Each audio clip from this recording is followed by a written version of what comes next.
That's my song! Let's sing it! It's gonna be freaking awesome! Come on, it's gonna be freaking awesome! You know the words! It's gonna be freaking awesome! That's it, say! It's gonna be freaking awesome! Yeah! Hi ho, Jesse Blaze Snider here, the Coolest Geek Alive. Thank you so much for tuning in to another episode. Today we are diving deep into Star Wars The Last Jedi and why it sucks. Yes, there's plenty of good things to talk about The Last Jedi, and we will in the next episode, which will be the good parts version. But this is the why it fucking sucks version.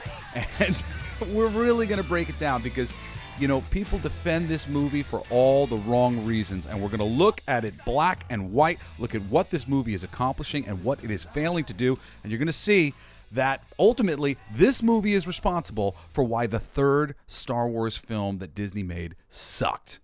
Real quick, let's get our homework assignment out of the way. If you're not already a big fan of the Disney Afternoon and specifically Darkwing Duck, you should get Disney Plus and get in to the Disney Afternoon and specifically Darkwing Duck. But if you already are, check out my buddy Aaron Sparrow's definitive Darkwing edition. He edited and wrote the Darkwing Duck comics that were originally produced by Boom Studios. They followed up at another company, and they produced, I think, like 20-something great issues of Darkwing Duck. So if you're a Darkwing Duck fan, you got to check that out, because so much of my passion for talking about Star Wars and enjoying Star Wars comes from the fact that one of my best friends is a huge Star Wars fan, Aaron Sparrow. So I'm talking about this with so much authority and so much love because of people like Aaron, who I love for their fandom, their love of the fandom. So in supporting the Star Wars fandom, I want you to support a Star Wars fan who's also a brilliant writer by checking out Aaron Sparrow and any of the Darkwing Duck comics that he's written. All right,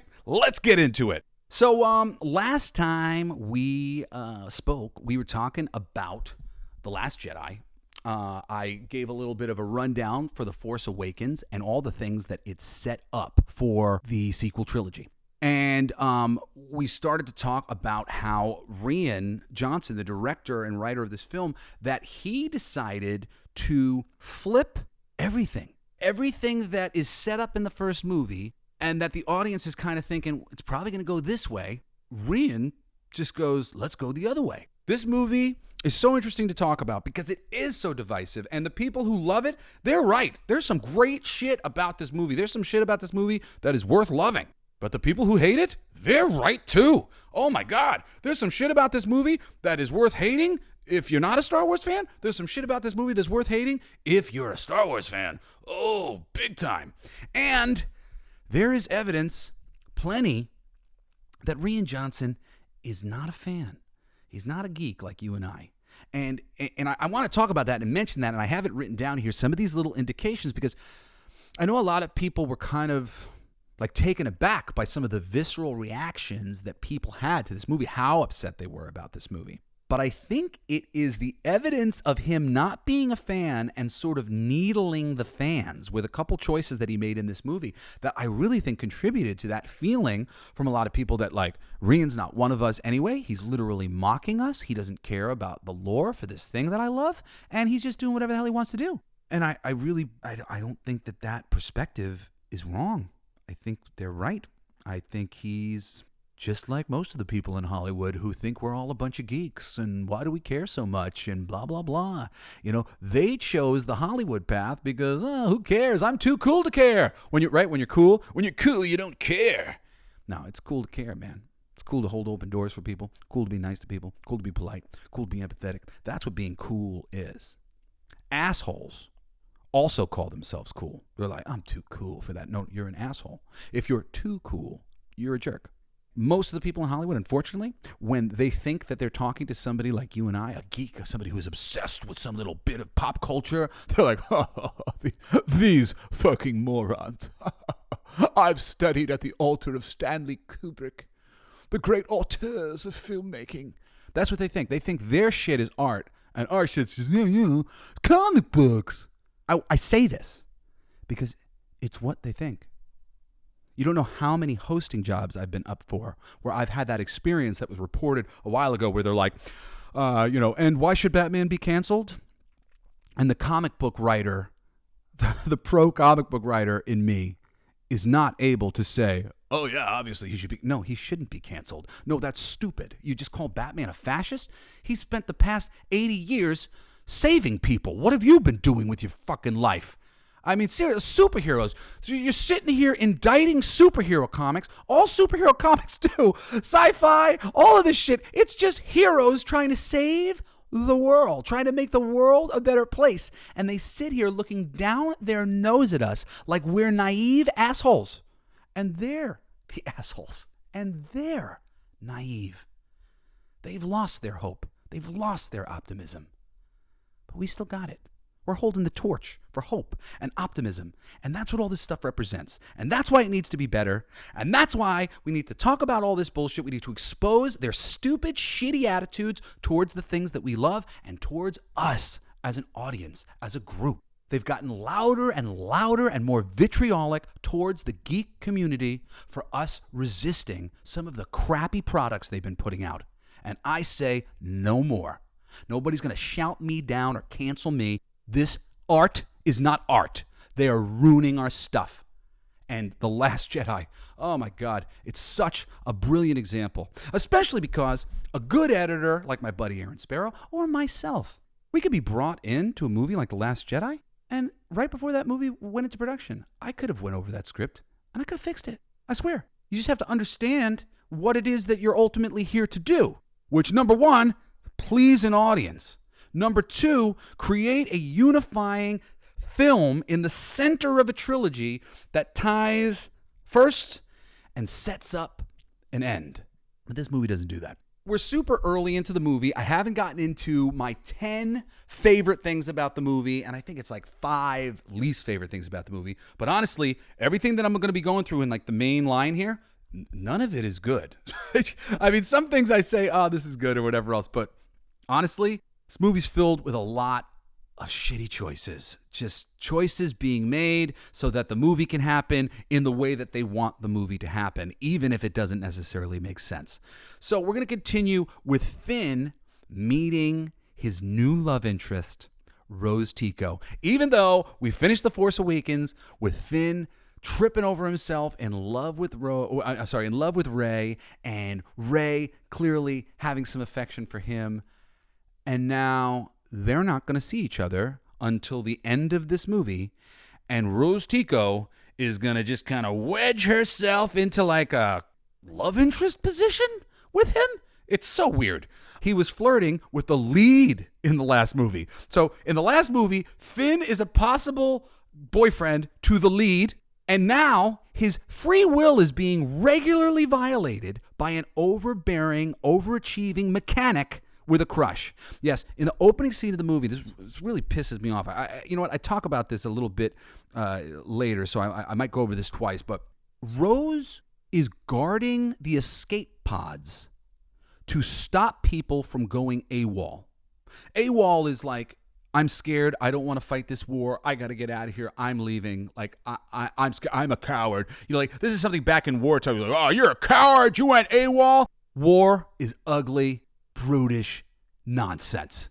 Somebody wants to go AWOL, they can go AWOL. Screw this Rose Tico character deciding that she's going to take it upon herself to stop anybody from trying to get away. Dude, they volunteered to be a part of it in the first place. If they want to get away, they can freaking get away. This idea that this lady is sitting here as a stopgap to prevent somebody from running away in fear, I mean, like, that is cowardly. It is terrible.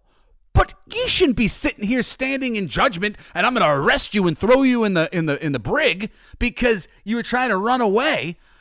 This does not endear us to any character at all because she is violating other people's free will. So the opening bit of Rose Tico is her violating Finn's free will. And Finn, we've already been made to like in the first movie. John Boyega's a likable character. We like him from movie number 1. And then our first introduction to this character is this character trying to stop him from doing what his heart tells him to do. And he's not even going AWOL. He's trying to get to Rey. You want to not endear your audience to a person?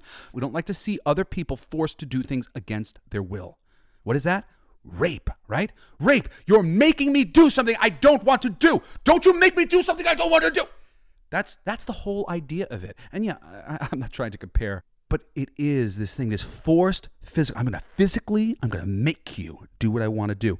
There's a spectrum of versions of rape, and there's the terrible one that we know of. But the meaning of that word is forced to do it my way. There's a lot of people in the political arena nowadays who think that they're going to force us to do it their way, which is crazy because when the Christians used to do that 30 years ago, we were like, get out of here with your stupid religion. This is America, freedom of religion. And now everybody's like, nope, I'm going to force you to do it the way that I see it because it's not religion. It's a personal ideology. I'm sorry. F your personal ideology. Personal ideology is about you. I have personal ideology. I'm not putting it on you. I'm not telling you what you have to think. You can think whatever you want to think. And I would never mandate or subvert your free will to get you to think the way that I think. And I even think that that's stupid. Why would you do that? Why force somebody to agree with you? They don't really agree with you. It's like going to a strip club. They don't like you. They don't want to be with you. They just want your money. I just want your allegiance. Believe like me. Bad things. You know, and I need to tear Rose Tico apart because she was defended, and the actress, perfectly lovely person. Again, it doesn't enter into it. I'm looking at this. This is just characters and people introduced. They could have made this character somebody that we liked. They didn't. And that's the problem. We don't like her. And I don't care how it was discussed online and that somebody said something that sounded sexist or racist or something. You know, those guys are just assholes who don't know how to communicate. It's not about race. It's not about sex. It's literally about how she's being portrayed. She's breaking Finn's free will and forcing herself into situations. Now, the moment you've all been waiting for, Luke throws his lightsaber away, which is honestly what I might have done as a writer, but many other details here would be completely different. But right now, we're looking at the switched flicked in The Force Awakens and their reversal here in The Last Jedi. It's a real problem walking back on most things established in the first film because we only have one more movie to wrap it up. And we have destroyed elements of the narrative that need to be replaced to finish the series. Our big bad Snoke, he's defeated in the second movie. Kylo lost at the end of the first film. And he switches sides, ultimately, in the second film and kind of in the third film. Where's the bad guy? What's the threat? Anyway, Kylo is treated like the petulant child he played in the first movie.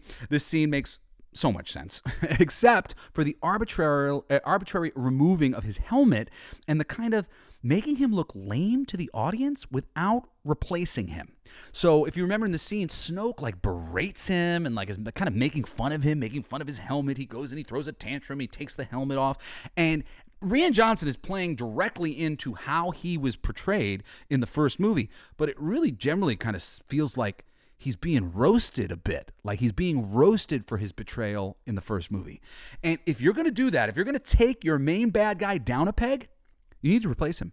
You need to replace him with a different Knight of Ren, with somebody who's scary and intimidating, who's got, he needs to be demoted, and now he gets replaced with this new evil guy. And, when that second movie ends, you're just kind of like, who gives a shit about a third movie? Clearly they're going to win. Looking at the writing on the wall based on the first film to this film, there was really nowhere to go for the third movie.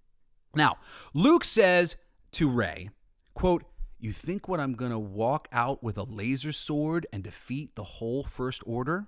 That's a quote. Yes. Yes, we did. Why are you saying it like that's not the plot of all the other Star Wars films? Guy walks out with a laser sword and defeats the whole First Order. And why are you mocking lightsabers by calling them laser swords? This is the first piece of evidence that suggests Rian really is not a fan. I have my little list of evidence down here. Evidence number 1, Luke and his, quote, laser sword coming out of the mouth of Mark Hamill of Luke Skywalker. Luke Skywalker mocking the lightsaber as a laser sword, okay? This is one of the first moments that I think the audience started to go, I feel like I'm being spoken down to. What? You think he's telling Rey, the young person who doesn't know what's going on, the writer knows what's going on, so coming out of the mouth of one of the characters that he's writing that knows what's going on, and he says, what, you think I'm going to walk out there with some laser sword and face down the First Order? Meh. Yeah, that's what your audience thought. And by calling it a laser sword, you're making fun of us. Fuck you, Rian Johnson. Seriously. Unless it was somebody else who made that line that line. Lame line. That's like some bullshit that like our mom might say to, what, are you going to go play with your laser sword, honey? Or some asshole, you playing with laser swords with your friends? You're literally using the words used to mock people who care about this stuff in your script, to mock one of the characters who is being written as a vessel for the audience to understand what's going on. You think XYZ is going to happen? It's not, he says to the audience, even though it seems like he's talking to Rey. He's talking down to us. That's evidence number one, that he's not a geek like us, that he doesn't regard us. And there's more. There's more evidence. Now we got that moment back on the island with Rey and Luke. She's following him all around on the island. I'm going to take this straight to see bad thing number one. Okay, so I have a list of like 10 things that I think are really great, that were my favorite things about this movie, that I think are the things that people love about this movie and that they wanted to see more of, and I would have liked to see more of. But then there's I think three things that I think are truly bad, that really undermined a lot of things. And some of this stuff you can actually put into the evidence that Rian isn't a fan. Specifically this one, which is drinking milk retrieved straight from the tit of the island alien cows who kind of moan as he squeezes their boobs. Truly, it's just so weird that it almost seems to be mocking the franchise. He literally like looks at the audience, like he turns to look at Rey as he drinks his ugly blue milk, like, yeah, I like it. You like it? You love it? You want some blue milk? I think I probably should have added this to the evidence that he's not trying to do us any favors as fans. But anyway, maybe this is just how Rian likes his sci-fi, a little kinky. And that's cool, all right? I mean, there are plenty of filmmakers out there who like their sci-fi and their horror a little kinky. James Gunn loves his stuff a little kinky, a little weird. Sometimes you watch a James Gunn movie and you're like, what the hell is going on here? But this blue milk thing, it was, I mean, granted, I know the blue milk is a thing, and then here's the alien that the milk comes out of. I don't know, man. I just felt like this was just sort of making a mockery of the thing, making it just too gross and weird. And it was in the middle of him being a jerk, and she's following him all around the island, and he doesn't want anything to do with him, and like in the middle of it, it's just like, here's some gross out humor or something. It was supposed to be funny. I wasn't laughing. I was like, I don't know. Your mileage may vary on how you felt about him drinking from the teat of that the giant space cow. Is it a giant space cow? I don't even know what it was. Something like that. Okay. So now, getting back to my regular part of my review, the beginning of Rey being no one, and that being a central theme of the film. So this is the start of her being talked to as if she comes from nowhere. She isn't anyone. Like, she's not related to Luke. She's not related to Leia. She's not related. They don't go specifics in these things, but they just start talking about how she comes from nowhere. And this continues to be a bit of the film. And eventually it's realized in like her accepting that she's just sort of a nobody from nowhere. But meanwhile, she's very special. She's got that Anakin kind of thing going on, not the Luke thing going on. She's got the Anakin thing going on where it's like, man, her midichlorians must be off the scale. That's been what's been happening with her the whole time. So to just be like, oh, you're nobody from nowhere, that takes away the excuse for her being so good as, well, she's the chosen one. She's no longer a chosen one character based on The Last Jedi. And that invalidates all of the chosen one-like shit that she's been doing leading up to this second movie. That demonstrates she's something special. She's got some extra advantage over other people. No. She's just no one, and it just so happens she has this major league advantage over everybody else in the franchise. I mean, literally, at the end of this movie, Luke Skywalker is struggling to fight Kylo Ren, who had already been defeated by an untrained Rey at the end of the first movie. Whatever. Okay. Sorry. Now we got Poe getting demoted, rightly, for getting people killed. In the battle, he goes against orders. He's supposed to come in. He tries to take out a little bit more of the First Order ships. He ends up getting people killed. And now he will continue to make borderline stupid choices from here on out. And again, this wasn't something that was established in the first movie. This was all of a sudden in this movie, the very beginning, we see him and the wheels start to come off. Leia's questioning his decision making, even though his plan pays off, and his plan's stupid. He's mocking the guy. mean, granted, the plan's good for them, but it's stupid for the audience because it makes the First Order and it makes the bad guys of Star Wars seem useless and lame. So bad plan for the audience. And even though it works, which we would rather did not work, he then turns off his comm, directly disobeys Leia talking to him. I mean, this is not a good soldier in your army of resistance fighters. He's a loose cannon. Granted, this whole situation is made way worse by the way that Admiral Holdo handles everything later on, and we'll talk about that when we get there. But just his character is just turned into a dunderheaded idiot, and I don't really understand why. I don't really feel like we learn anything from all the stupid choices that he's making, and especially I think we learn how stupid infighting and bickering is amongst good guys.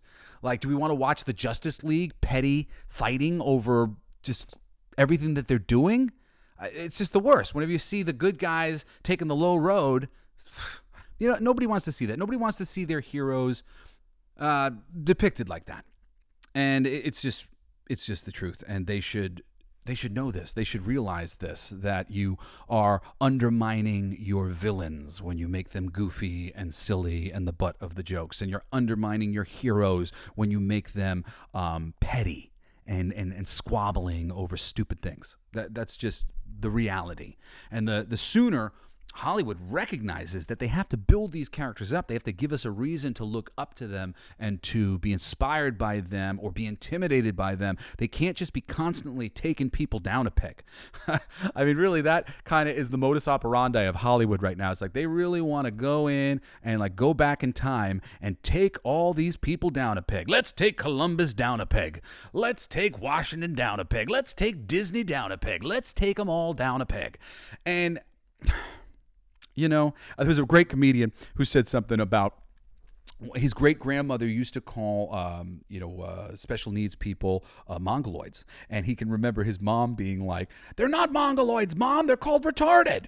And then he can remember when the chain switched and his mother was calling, special needs people retarded. And they were like, "It's not special need. It's not retarded, Mom. It's mentally challenged."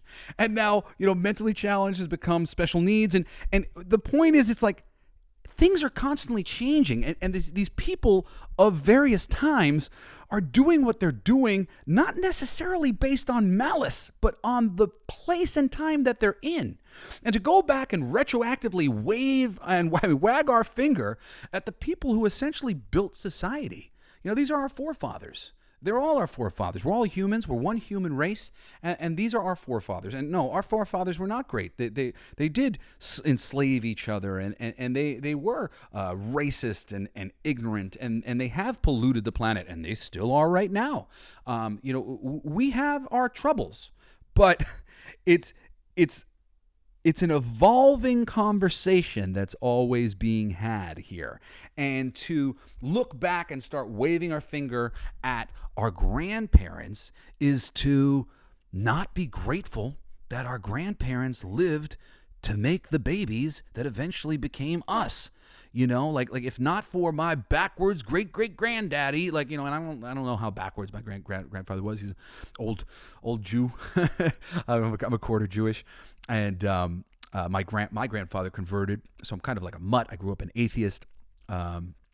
Even though my parents tried to make me like a Protestant at some point. And so I had no religion for a really long time. And then I became very spiritual in my late 20s. And I kind of believe in everything now. I really believe in respect for Jesus. And I bow to Jesus. I bow to Buddha. I bow to, I bow to Muhammad. I do. If you guys are going to go get into specific things, well, it says in this book. And I try not to get hung up on books that are written by fallible people. And it's kind of funny saying that because all this stuff is books written by fallible people, but there are great lessons that come out of all of these holy books and out of all this geek culture stuff, and that's the stuff that people adhere to and love and become a part of. And I think that's why I've taken the position of like, everybody, honor and respect everybody, because I see that there is some good going on in every religion, and that's why people have gravitated towards it in the first place. And yeah, perhaps there's a perspective where you can say, oh, this religion's better or that religion's worse and whatever else. It doesn't matter. I'd rather live in a world where we're all trying to respect each other. And I mean, I guess that's really the point here. Now we get into the light speed tracking. I think they give an explanation of how they're tracking them or whatever at some point, but traditionally light speed will bring you so far away from where you were, and with the infinite possibilities to follow, you can't follow them. So light speed tracking here, it's rather odd. And this whole thing of this space chase, and honestly, I'll leave it to somebody else to tear that apart. I'm sure somebody already has, but it doesn't really make a lot of sense to me. Now at a certain point we get, Leia gets blown out of the airlock, and she's unconscious in space using the Force, which is, okay. Wouldn't it have been nice if she was given a worthy send-off in this film? Yeah, it would have been so nice.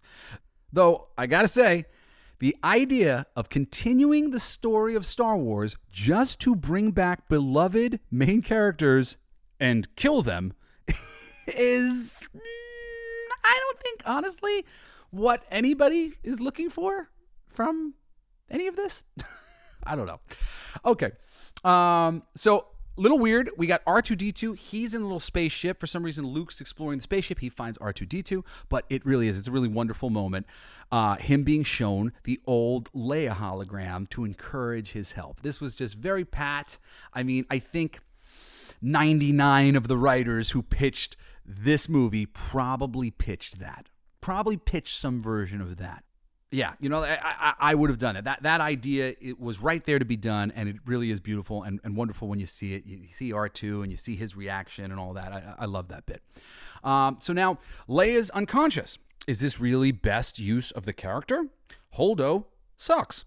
Her look gives off this I'm an elite kind of vibe, and she's secretive with her troops. It's amazing how much could have gone better had she simply, said a few more words to her best pilot. This dialogue and every interaction with Poe, it's just petty infighting, like pissing contest kind of shit. Not heroes, assholes. I don't know about you, but this isn't how I like to see my heroes depicted on the big screen.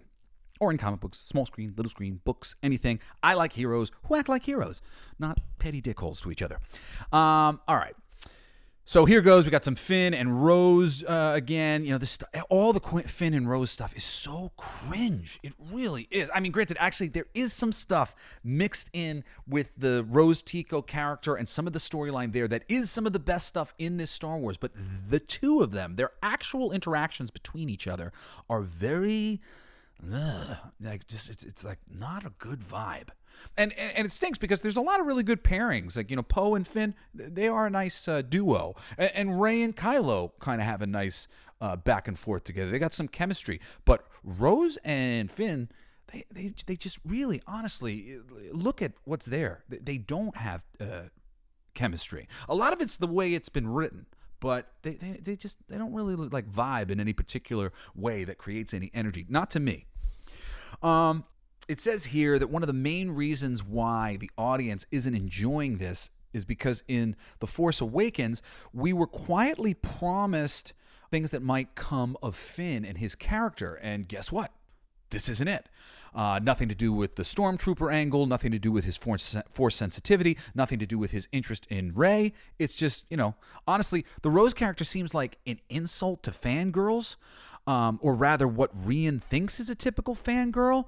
She's undermining herself by fangirling for the Resistance and, sort of lowering herself in certain ways. So she presents herself as like a person who looks up to people, not a person who is an equal to people. And that's a problem because you're essentially asking Finn to take a girlfriend who's not only not the lead of the film anymore, but somebody who's looking up for inspiration instead of somebody who has already earned their place as a hero in their own right. She's, fangirling out. And he's an actual character who's really gone through some things in the first movie, and he's going to go through some more, and she's going to go through it with him now. But I can't say it's particularly enjoyable. Okay. Oh my God, I completely forgot about the useless side mission with Benicio del Toro, who I love Benicio del Toro, and he's great in it. If this story actually went anywhere, I'd have enjoyed the ride, but it didn't. It ends up being a total waste of energy and attention. More new Force powers for Rey and Kylo. They're connected in some strange way, like on FaceTime for the Force. And I said, what's with the little toad women cleaning and repairing Luke's hovel? Island caretakers, they say. Hardly seems to cover it. Luke's living on a lively island with a lot of animals and girls. Is one of these his girlfriend? Or was it the cow alien? Forgive me. Quote, reach out, Luke lesson number 1. This begins with another bit of silly, over-the-top humor, which undermines the seriousness and beauty of the Force. Evidence number 2 that Rian may not actually be a fan. During Rey's Force training, he says, reach out. She reaches out her hand, and then he starts gently tickling the top of her hand. She's like, I feel something. And she's like, that's not anything. It's just this stupid, over-the-top gag that undermines the authority of the Force, the build-up of excitement to this moment of her being trained by Luke Skywalker. This matters. And it's just undermining the gravitas. That's the word that I was looking for. It's undermining the gravitas of the whole thing. And it's rather upsetting. Now, I can't believe how long I've been talking about this movie. We're getting into our second episode. Our first episode was a little bit about Disney Star Wars in general, but we started talking about The Last Jedi. Now I'm getting into the meat and potatoes of things, and I still have a lot left to do. And right here, it says, see good thing number 1 and 2. I am going to skip the good things. I am going to do a good things of Last Jedi episode as like a third part to this. This will be the bad part, so this is going to be me ranting about the bad things. But if you want to hear the good things, next week, I'm going to go through the 10 great things about The Last Jedi, which I really believe are really great things, and I wish that they were explored more by J.J. Abrams. J.J. Abrams did not carry the ball for any of the good things that came out of The Last Jedi, which really sucks because The Last Jedi did do some good things. Despite doing a lot of bad things, it did do some good things, and none of those things got carried into the next movie. But I'm going to save those for a special third episode in relation to this, and I'm going to record it right after I finish getting through all the bad stuff here. So I'm going to skip the good stuff for now. I'm sorry, but we're just going to keep it to the negative. This bit where Rose and Finn find the very special, quote, master codebreaker they need only to be unceremoniously arrested for parking on a beach. Why park on the beach? Clearly people are visiting this place. It's like a casino or something like that. There are people betting on alien horse races. There are obviously places to park. So this too seems a bit like we're mocking a very simple adventure comic novella kind of premise of like we're searching for a certain man who's going to help us on the mission. And like literally they're about to get him. There he is. It's the guy with the red brooch. And they're about to approach him and they get arrested. And again, it just seems like a joke being made at the expense of an audience who is expecting certain things from their science fiction adventure, movie. And this for me is more evidence that, I kind of feel like he's fucking with us. I feel like he's fucking with the audience. He doesn't really, he's not laughing with us. He's laughing at us. He's, aha, you thought I was going to do that. Tricked you again. Like, there's a lot of like, you thought I was going to, fooled you. It feels like Spaceballs. Fooled you. I've got your Swartz ring now. Not my best Dark Helmet, but... All right, now we're back to Rey. She's training herself in front of this big rock. I don't know why she's bothering to train. She's already defeated the film's main Darth Vader antagonist type in the previous movie. She's already beaten him. It's like the exact same thing that's going to happen in the Marvel Universe with Kang. First, Loki beats Kang. Now, Ant-Man beats Kang. Now you're going to put somebody really like powerful and cool in front of him and we're going to be like, well, clearly this guy's going to beat Kang as well. Everybody beats Kang. We've already beat Kang multiple times. Thanos, he was showing up and he would be teased and he was scary and, oh no, we're going to have to fight that guy one day. Oh no, we're going to have to fight that guy one day. Not we beat him and we beat him and we beat him and we beat him. Thanos literally wins in Avengers Endgame. Or no, not Avengers Endgame, in Avengers Infinity War. It's just so crazy to me to see these characters handled in this way that undermines their effectiveness so completely. Now we're back to the space chase, which honestly, it doesn't make any sense to me, and it's not particularly cinematic. It's like Star Wars, a ship show. They're just on a ship. It doesn't feel specifically Star Wars to me either. I guess because it feels a little bit like a Star Trek kind of thing. And that BB-8 unit took out 4 guards by shooting change at them? or poker chips, whatever. All right. Usually it was like R2-D2. He's shocking that one guy. It's like, thanks, he got him. One guy. He 3 guys. The 4th guy's coming. I'm a little beach ball droid, and I'm gonna take you out, mother effer. We got cute alien critters in an alien horse stable. Parentheses, see great shit. We'll get into the great shit in the next episode. Now, I got to talk about Rose Tico. She's a strange character. Because now we keep looking at her as somebody who's going to use their own inner thoughts to dictate what's right for everybody around them. We don't like that. Her trying to save Finn in the end also ends up getting viewed not as her saving him, but once again as her sticking her nose where it doesn't belong. It's an infuriating character, the way she's written. All the normies who have been fighting the notion that she isn't a compelling character, I think your choice of fight, you've chosen this fight for the wrong reasons, okay? This isn't about sexism. She's written very poorly. It's not about racism. She's written bad. If we make a list of the top 100 characters in all of Star Wars, she ain't on it, period. So, just don't waste your breath defending Rose Tico. You're fucking out of your mind. She's not presented very well. This is not a hill to die on, people. Anyway, you should know it's true if you're looking at it objectively in any way, shape, or form. Let's not embarrass ourselves here. This character is a middling entry into the lore at best. Next up, we got, quote, is it true? Did you try to murder him? And here we go on my list of the 3 worst sins of this film. Oh my God. This is the movie's most brutal sin. Luke goes into his nephew's tent, turns on his lightsaber, and considers murdering his nephew in cold blood. I don't care if it's for even a split second. A good person does not do this. He deserved the reaction he got from Kylo. He is responsible for creating that monster. He betrayed his sister and his best friend by even considering what he did. Their child was put in his care, and he seriously thought about murdering him in his sleep. It's just disgusting, guys. It's disgusting. To take Luke Skywalker, the beacon of light, and turn him into a man that considered murdering his own nephew. Not even like in a fair fight, we got into a fight and I killed him. Like he's sleeping at Luke's feet. And Luke's like, lightsaber on, I could just kill him so quick. What a lazy, despicable loser move. A loser move. What kind of piece of crap does that? You don't think you can win fair and square, so you're just going to kill him while he sleeps? Everything that he says later in the movie about how the Jedi should have been retired and they're old and passé, whatever the crap, it is represented by him and this decision only. This is not the action of a hero. This is not the actions of Luke Skywalker. No wonder Mark Hamill was distraught and didn't agree with his character's depiction in the film. It's a terrible depiction. It's honestly character assassination.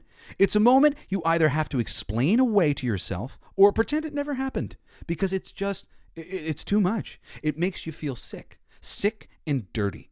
The man who chose to see good in his own father, Darth fucking Vader, gives up on the next generation, his own nephew, and thinks about murdering him in his sleep.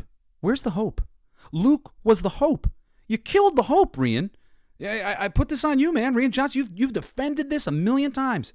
Dude, you murdered the hope at the center of Star Wars. You're really bummed out, Mark Hamill. If it wasn't Luke Skywalker, I could almost forgive you. But Luke of all people, some of the decisions in this movie are just what? And they literally do. The only explanation for them that I can really come up with is that Rian Johnson is fucking with us, and he just cares about these things so little that to him it was just fun. It was fun. Oh, maybe that.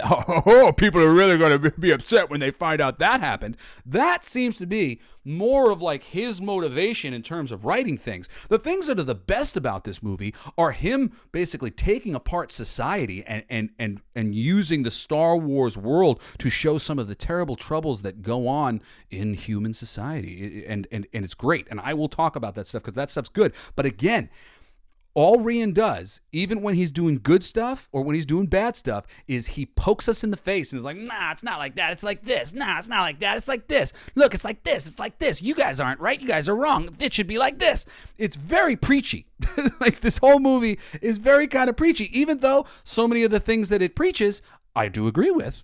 It's like, but it's still, it just doesn't come off like a story. It comes off like, preach on, Rian Johnson, preach on. Like, and I don't like anybody writing a movie, doing a TV show, writing a comic where they are preaching at me, man. Yoda, yay! Laugh out loud. Force lightning from the sky. He's going to burn it down. So, Luke's going to burn it down. So Yoda does it first. And then, I'm tempted to put this in the worst section and the best section. It's time for the Jedi Order to end. Look past the pile of old books and sacred Jedi texts. Page turners they were not, Yoda says. So now this is some really great ancient wisdom. Living in the now. There is only one moment. There is now. Time is an idea. Past is an idea. Future is an idea. But the present is happening at this very moment. And living in the now is a very important thing. Homework assignment, if you want to be on the spiritual path, go check out the book, The Power of Now. It's a really great book. It's on my to reread list. Being in the moment is ancient wisdom. The Jedi should be teaching wisdom of this variety. Holdo, she won't tell her people anything. She's a terrible leader. There are things that you can say to your crew without telling them exactly what your plan is. And this is just useless, meaningless, petty conflict going on instead of heroes, acting like heroes, assholes fighting amongst themselves. I just want to keep saying that. Assholes fighting amongst themselves. Most of this movie is just assholes fighting amongst themselves. It's quite sickening. And again, I almost feel like it's Rian Johnson commenting of some kind. He's like, you think these heroes are so heroic, but these heroes aren't heroes. They're just assholes like you and me. I don't want to watch a movie about assholes like you and me. I want to watch a movie that inspires me to be better than I am. God damn it. So now we got Rey working on Kylo. She's seen his future. It can be okay for him. And oh no, it's Snoke, who will soon die, barely introduced without us understanding anything about him until all that is thrown out the window next movie in favor of something about clones. So they didn't waste killing the good big bad in the second film. Ugh, like Big Daddy. Sonny, we wasted the good surprise on you. Now we get the double cross. Leia wakes up in time to shoot Poe, and I guess now we're supposed to like Holdo now because she's going to self-sacrifice? No, Holdo's a drama queen. That character and these writers can F themselves. So, bad, uninteresting character, not fleshed out in any meaningful way, young Leia with purple hair, basically, who causes a ton of problems. Why would the audience like that character? Why is anybody defending this stupid character? Don't defend a woman because it's a woman. Defend a woman because she's right. This character, it's not a woman to me. This is a character as far as I'm concerned. And this character is corrupt. I wish she wasn't a part of the resistance. She's bringing the resistance down. And Poe, the way they're depicting him, he's bringing the resistance down. These aren't the heroes I want on my side. So now we find out Snoke bridged Rey and Kylo's mind. He's using his sis power that we previously didn't know about. The Force can do anything now. It's the Force. You want to heal a snake? Force. Rian thought it meant like force a situation. Force ideas to work. Force his version of things into continuity. Force, force, force. The things that he chooses to do, Rian, most of them feel like he's mocking us. It doesn't feel like he's like bringing us on a ride. It feels like he's dissing me for trying to like this movie and being interested in the franchise if it went the normal way that we expected. If you want to see what you expect to see, then you're stupid. No, I'm not. Why did they hire you? You clearly don't like this stuff. P.S. The Holdo maneuver ain't working out so good. After all that, the First Order is taking out their escape pods. So after the whole stupid side quest, I mean, not side quest, but just like them fighting and bickering over nothing, it didn't even help. Holdo's plan didn't even help. They've noticed that the ships are leaving and they're blowing them up now and killing people. And it's just so the movie can happen that the main character's ship didn't get targeted and blown up first. And so much time takes place between now and then. They should have been able to kill every single ship. Should have been able to blow up every single ship. They've got multiple ships following them. Here I wrote, she can turn him, Snoke. Watch out. They're going to kill you one movie early. He wasn't expecting that. No! The red guy's coming to fight them is so nonchalant, too. But we beat the bad guy. We got a whole other movie to make, and the big bad guy is now gone. Ugh. More good stuff that I'll save to next episode. That'll be the good parts episode, and we can praise the aspects of this film that are so great. I keep writing rant about this, rant about that. Kill it. Guys, don't kill the past. Don't enshrine the past either. Don't kill it. Don't enshrine it. A little bit of both. Live in the present, in honor and acknowledgement of the past, and in honor and acknowledgement of the future. Balance. Not just, screw our forefathers, they were wrong. They were doing the best they could based on where they were at and what was going on. And it might not seem good enough yet, but it will continue to improve, and dishonoring our forefathers is not the way to go. You just speaking ill of the dead, It's just not cool. They're not here to defend themselves. Kylo tells Rey her parents were nobody. They're dead. She comes from nothing. She's a Mary Sue, for lack of a better term. And something that could be kind of helped with the choice of the right parents. But now she's just uniquely special and totally overpowered. Now we got Holdo trying one last ditch to make us like her, while Finn and Rose are about to be decapitated. Will something happen in the nick of time to save them? I think so. Holdo crashes the ship into the First Order ship at light speed. It looks very beautiful. This makes all the other storylines move forward, so Rey and Kylo are interrupted from their fight, Phasma falls through the floor, and the pods that should have all been destroyed already, if we're being realistic, are now able to get away. Good thing all the characters we know are in one of the ships that didn't get blown up. I'd have liked to see Finn start a revolution on the ship, lead a revolt, something bigger and cooler than this. Something like with the kids being inspired by the Resistance, let's get the stormtroopers inspired by the Resistance and led by Finn. Wouldn't that have been cool? What a missed opportunity that was. Quote, the girl murdered Snoke, and now Kylo's in charge. But who gives a shit, because the stakes here are nothing. Because we've got just like a faceless enemy, the First Order. Just a generic evil empire. Hux is just lame. Kylo has already been defeated. The big bad in the background is dead. No wonder they brought Palpatine into the third movie. And I say that shot of dead Snoke lying on the ground is evidence that Rian Johnson is not a geek, not a fan. Number 5, embarrassing Snoke in death. He gets killed a movie earlier, and then we just look at him, and he's filmed in a way that really takes away all of his evil, all of his malice, all of his monstrousness. He was hidden in shadows in the first movie, in The Force Awakens. Now in The Last Jedi, he's in like robes. He's kind of like dressed like what's the dude from the Playboy Mansion who like owns the Playboy, like Hugh Hefner. He's dressed like a space Hugh Hefner with weird scars and shit. It's bizarre. And now here he is, just kind of drooling, making a weird face. He's dead. He's dead. He's no threat at all. He never really was a threat. He was just some stupid science fiction bad guy that J.J. Abrams showed you in the first movie. You darn loser sci-fi fans.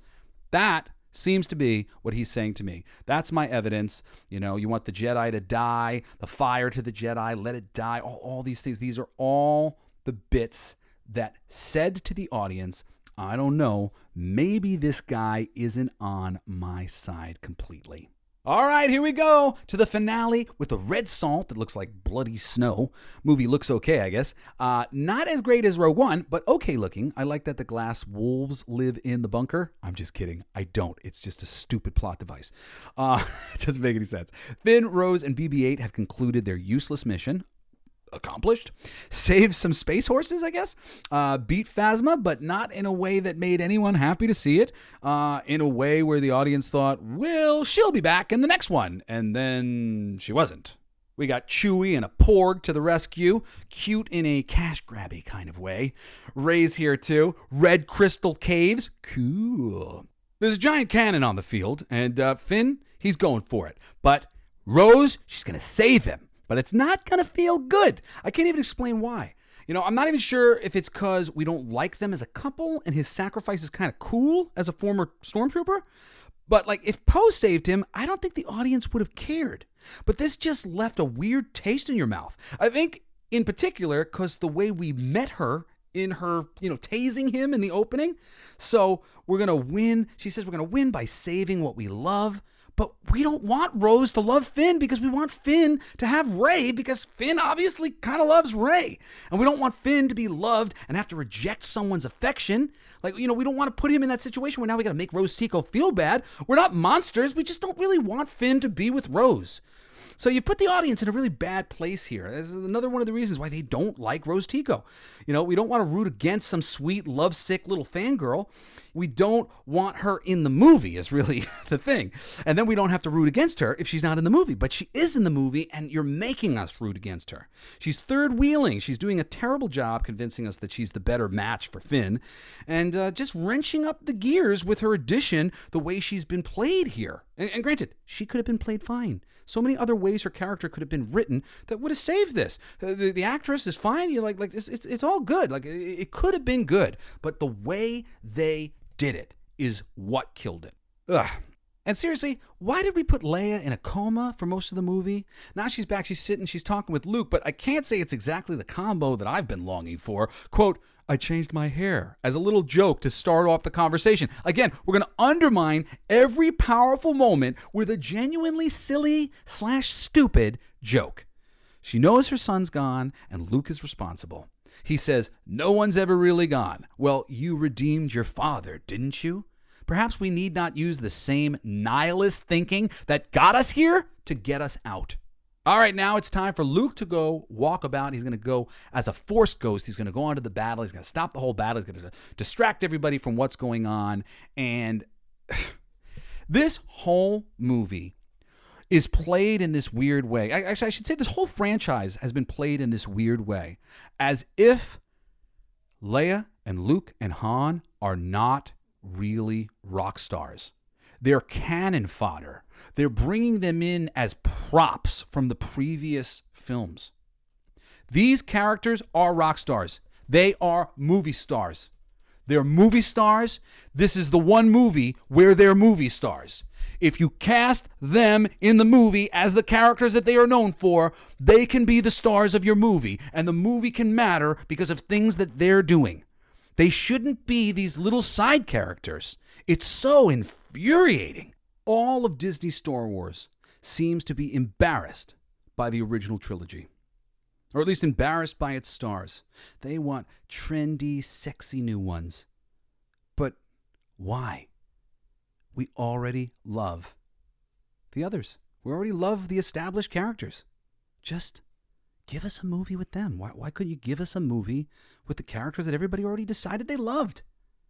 And try to work on selling us on some new ones as we get to watch another movie with those beloved characters.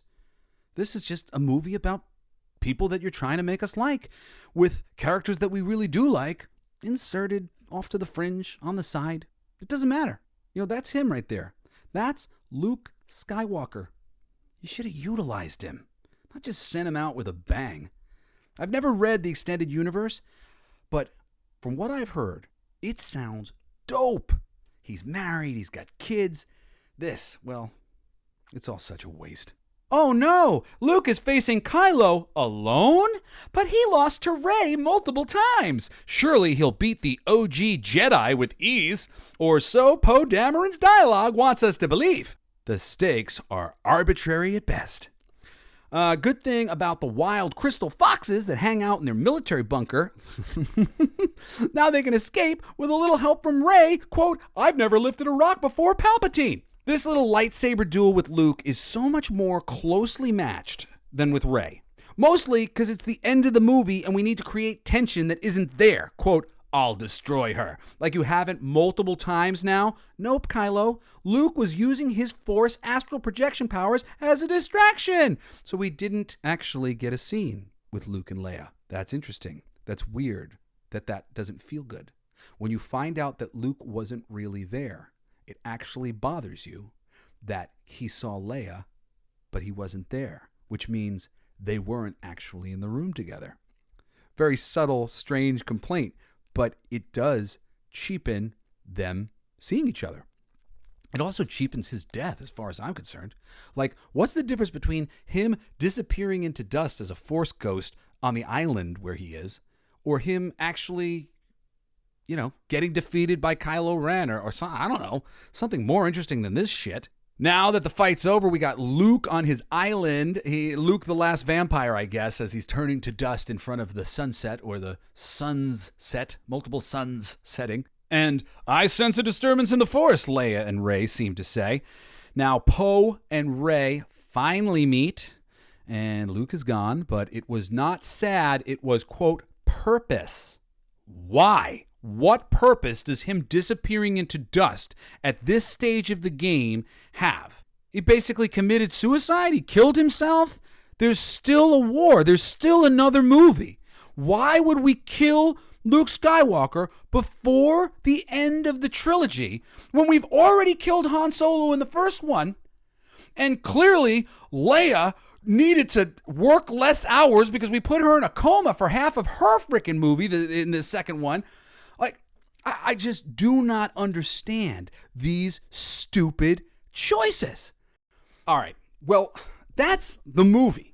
But, I have things to say about it. I want to recap the different things that were set up in The Force Awakens that went backwards, that were reversed, all these reversals that happened. And I do want to get into the things that I actually loved about The Last Jedi, because I do love a lot of things about the Jedi. I got a list of 10 things, and I'm going to go into them in detail. I'm going to do it next week. It'll be my, the good about The Last Jedi episode. But until then, please like, subscribe, rate, comment, do all the things. You can drop me an email at jesseblaze@jessesnider.com, JESSEBLAZE @jessesnider.com. You can follow Dilf USA on Spotify for our theme song, and look for King of Kings #1 on Kickstarter. It's my new comic book with artist David Witt, my co-writer, co-creator Mark Polton. It's a comedy about gods in a battle of the bands to determine the reigning ideology of the day. The title of King of Kings has gone to Jesus for 13,000 years, but not this year, buddy. This year it's going to be a different god taking home the title of King of Kings. But the page isn't up yet. Well, the page is up, so you can go search on King of Kings. You can sign up to be notified. We'll actually be launching in a couple weeks, I think, but it's a really great book. It's a labor of love. I've been working on it for many, many years now, and I'm really, really happy to get it out into people's hands. So check that out and do all the other things that you feel like doing. If you're on Twitter, I am Coolest Geek Alive, JBS. Anyway, I love you. Join me next time for part freaking 3, the good parts. The good parts conversation about The Last Jedi. And I'll also do a little bit of recapping, comparing, and contrasting all of the things that this movie fucked up for the trilogy. All of the reasons why this movie is responsible for how bad the third one is. And I know it seems strange to be like, yo, man, the guy who made the second movie, which was much better than the third movie, is actually responsible for why the third movie sucks so bad. But as a writer, I'm here to tell you, that's what happened. The guy who did the second movie fucked it up so badly that he ruined the trilogy. He ruined the trilogy. And maybe there's somebody who could have pulled it out, but I honestly don't think anybody could have. I really don't think that after this film that anything could have been done to bring the Disney Star Wars trilogy to a satisfying conclusion. And that's just sad. Anyway, I love you. Thank you for spending all this time with me. Join me next time on Coolest Geek Alive. Peace. You've been listening to Coolest Geek Alive with me, your host, Jesse Blaze Snider. Don't forget to rate, comment, and subscribe for more excellent geek culture content. Thanks for listening. It's gonna be freaking awesome. Coolest alive. It's gonna be freaking awesome. Stay with your tribe. It's gonna be freaking awesome. Revenge of the Geeks. It's gonna be freaking awesome. Week after weeks. It's gonna be freaking awesome. Laughing with you. It's gonna be freaking awesome. And crying sometimes too. It's gonna be freaking awesome. Spilling it out.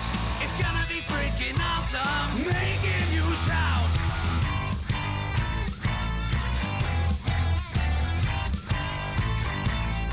I'm a genius. I got lyrics coming out me bum for days.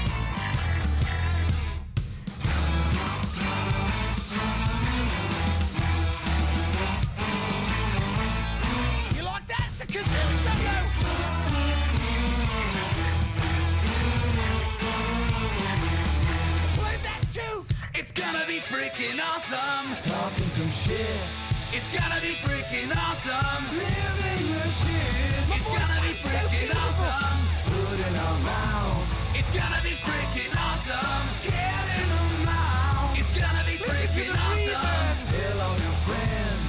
It's gonna be freaking awesome. Call right on text. It's gonna be freaking awesome. Raising the bar. It's gonna be freaking awesome. Straight to the stars. It's gonna be freaking awesome. It's starting soon. It's gonna be freaking awesome. Passing the moon. It's gonna be freaking awesome. On with the show. It's gonna be freaking awesome. Ready, set, go. It's going to be freaking awesome. Freaking awesome.